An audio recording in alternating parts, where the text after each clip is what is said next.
ಕತ್ತಿಯವರಷ್ಟು ಆಸಕ್ತಿ ತೊಗೊಂಡಿರಲ್ಲ. ಅವತ್ತಿನ್ನೂ ಇವತ್ತಿನ ಪ್ರಮಾಣದಲ್ಲಿ ಜಾರಕಿಹೊಳಿ ಮತ್ತು ಕತ್ತಿಯವರ ಕುಟುಂಬದ ಮಧ್ಯದಲ್ಲಿ ಸಂಘರ್ಷ ಇರಲಿಲ್ಲ. ಆದರೆ ಇವತ್ತು ಸಂಘರ್ಷ ಅದು.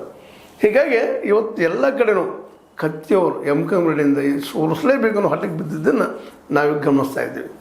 ಈ ಮಾತನ್ನ ಯಾಕೆ ಚರ್ಚೆ ಮಾಡ್ತಾ ಇದ್ದೀನಪ್ಪ ಅಂದರೆ, ಬೆಳಗಾವಿ ಮೇಲೆ ಹಿಡಿದು ಸಾಧಿಸ್ಬೇಕಾಗಿತ್ತು ಅಂದರೆ ಜಾರಕಿಹೊಳಿ ಕುಟುಂಬದ ಬ್ರೈನ್ ಯಾರಪ್ಪ ಸತೀಶ್ ಅವರು, ಅವ್ರನ್ನ ಬದಿಗೆ ಸರಿಸುವಂಥ ಕೆಲಸ ಅವ್ರು ಮಾಡ್ತಾಯಿದ್ದಾರೆ. ಇದರಲ್ಲಿ ಅವ್ರು ಎಷ್ಟು ಮಟ್ಟಿಗೆ ಯಶಸ್ವಿ ಆಗ್ತಾರೋ, ಮತ್ತು ಉಂದ್ರಿ ಅಷ್ಟಿಗೆ ಅವ್ರು ಎಷ್ಟು ಮಟ್ಟಿಗೆ ಹೊಂದಾಣಿಕೆ ಮಾಡ್ಕೊಂಡ್ರು, ಒಬ್ಬರು ಯಾರು ನಿಲ್ತಾರೋ ಅನ್ನೋ ಸಹಿತ ಭಾಳ ಪ್ರಮುಖ ಅಂಶಗಳಾಗ್ತಾಯಿದ್ದಾವೆ.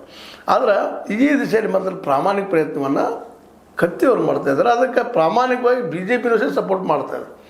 ಅದರಿಂದ ಇನ್ನೊಂದು ಎಲ್ಲೋ ದೂರದ ಕೈ. ಯಾಕಂದ್ರೆ ಡಿ ಕೆ ಶಿ ಅವ್ರಿಗೆ ಗೊತ್ತದ, ಮುಂಬರುವ ಚುನಾವಣೆಯಲ್ಲಿ ಎಟ್ ಎನಿ ಕಾಸ್ಟ್ ಅವ್ರ ಕ್ಷೇತ್ರದಲ್ಲೇ ಸತೀಶ್ ಅವ್ರು ಸೋತೋಗ್ಬಿಟ್ರೆ ನಮಗೊಬ್ಬ ಕಾಂಪಿಟೇಟರ್ ಹೋದರು.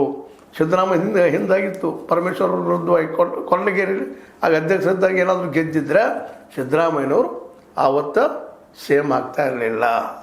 ಅಷ್ಟು ಸತ್ಯದ.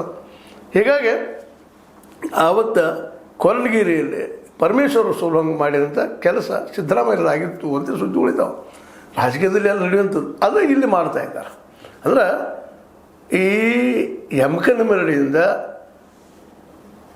ಈ ನಮ್ಮ ಸತೀಶ್ ಅವರನ್ನು ಗೆಲ್ಲಿಸದಂಗೆ ಮಾಡುವಂಥ ಕೆಲಸ ಅಲ್ಲಿ ಎಷ್ಟು ಮಟ್ಟಿಗೆ ಯಶಸ್ವಿಯಾಗ್ತಾರೆ ಡಿ ಕೆ ಶಿ ಅವರು ಕಾಣದ ಕೈಗಳು ಕೆಲಸ ಮಾಡ್ತದೆ ಅಂತ ಹೇಳ್ತಾ ಇದ್ದಾರೆ. ಜೊತೆಗೆ ಎಲ್ಲರೂ ಗೊತ್ತಿದ್ದಂಥ ಓಪನ್ ಸೀಕ್ರೆಟ್ ಏನಪ್ಪ ಅಂತಂದ್ರೆ, ಸೌದಿ ಕತ್ತಿ ಬೇರೆ ಬೇರೆ ಪಕ್ಷ ಇರ್ಬೋದು. ಇವತ್ತೇನಾದರೂ ಮಿನಿಸ್ಟರ್ಶಿಪ್ದೊಳಗೆ ಅವ್ರಿಗೆ ಸೀಟ್ ಸಿಗಲಿಲ್ಲ, ಅವ್ರಿಗೆ ಆಗಲಿಲ್ಲ ಅಂದರೆ ಅವ್ರು BJP ಹೋಗೋದು ಗ್ಯಾರಂಟಿ ಅಂತ ಸುದ್ದಿಗಳಿದ್ದಾವೆ. ಅದಕ್ಕಾಗಿ ಡಿ ಕೆ ಶಿ ಅವ್ರಿಗೆ ಈಗಾಗಲೇ ಅವ್ರಿಗೆ ಒಂದು ಪೋಸ್ಟನ್ನು ಅಂದರೆ ಮಂತ್ರಿ ಪೋಸ್ಟನ್ನು ರಿಸರ್ವ್ ಇಟ್ಟಿದ್ದಾರೆ ಅಂತ ಸುದ್ದಿಗಳಿದ್ದಾವೆ.